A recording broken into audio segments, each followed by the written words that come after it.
Indonesia merupakan negara yang menganut paham trias politika, yaitu suatu paham yang menyatakan bahwa cabang pemerintahan dibagi atas 3 kekuasaan, yaitu kekuasaan eksekutif, yaitu presiden sebagai pemegang kekuasaan dan pelaksana pemerintahan. Kekuasaan legislatif, yaitu DPR RI sebagai pengawas jalannya pemerintahan. Kekuasaan yudikatif, yaitu lembaga peradilan, memegang kekuasaan kehakiman yang merdeka untuk menyelenggarakan peradilan guna menegakkan hukum dan keadilan. Sebagai lembaga legislatif, secara konstitusional, yakni Undang-Undang Dasar 1945, DPR RI memiliki hak, yaitu hak interpelasi, hak angket,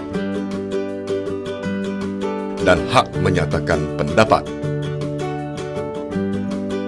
Dalam Undang-Undang Nomor 17 Tahun 2014 Pasal 79 Ayat 2, lebih lanjut diatur bahwa hak angket adalah untuk melakukan penyelidikan terhadap pelaksanaan suatu undang-undang dan atau kebijakan pemerintah yang berkaitan dengan hal penting, strategis, dan berdampak luas pada kehidupan bermasyarakat, berbangsa, dan bernegara yang diduga bertentangan dengan peraturan perundang-undangan. Berkaitan dengan penyelidikan terhadap pelaksanaan suatu undang-undang ini, maka semua lembaga yang dibentuk melalui undang-undang mendapat pengawasan dari DPR RI, termasuk Komisi Pemberantasan Korupsi atau KPK, yang dibentuk sesuai dengan Undang-Undang Nomor 30 Tahun 2002. Bentuk pengawasan tersebut meliputi kinerja KPK di bidang penegakan hukum yang berkaitan dengan pencegahan dan penindakan korupsi dengan mengedepankan prinsip transparansi dan akuntabilitas.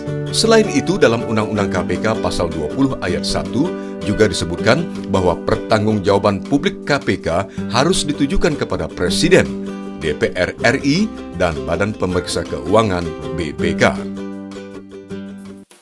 Dalam dengar pendapat antara DPR RI, dalam hal ini Komisi 3 DPR RI dengan KPK pada tanggal 17 dan 18 April lalu, telah mendapatkan masukan dan informasi tentang laporan hasil pemeriksaan tahun 2015-2016 yang dinilai ada 7 indikasi ketidakpatuhan KPK terhadap peraturan perundang-undangan.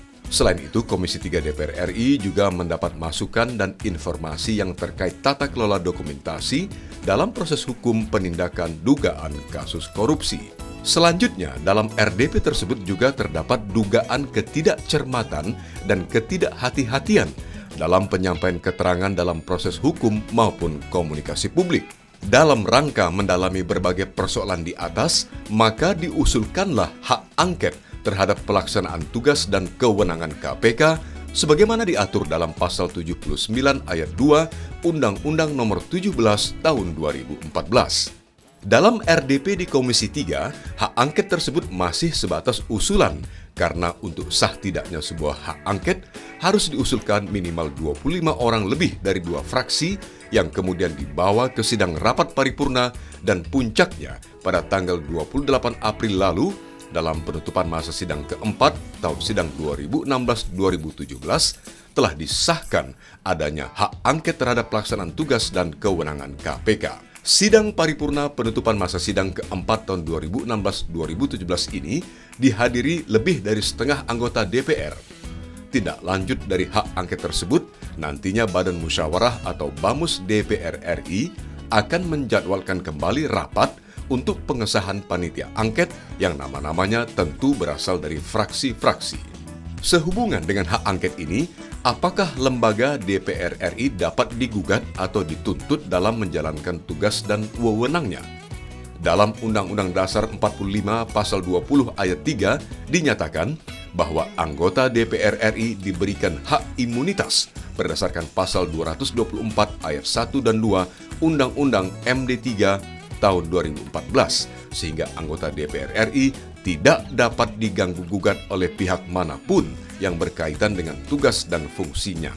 Oleh karena itu, adanya laporan terhadap pimpinan DPR terkait pengambilan keputusan hak angket ini tidak mempunyai dasar yuridis, bertentangan dengan Undang-Undang Dasar 1945 Pasal 20 Ayat 3.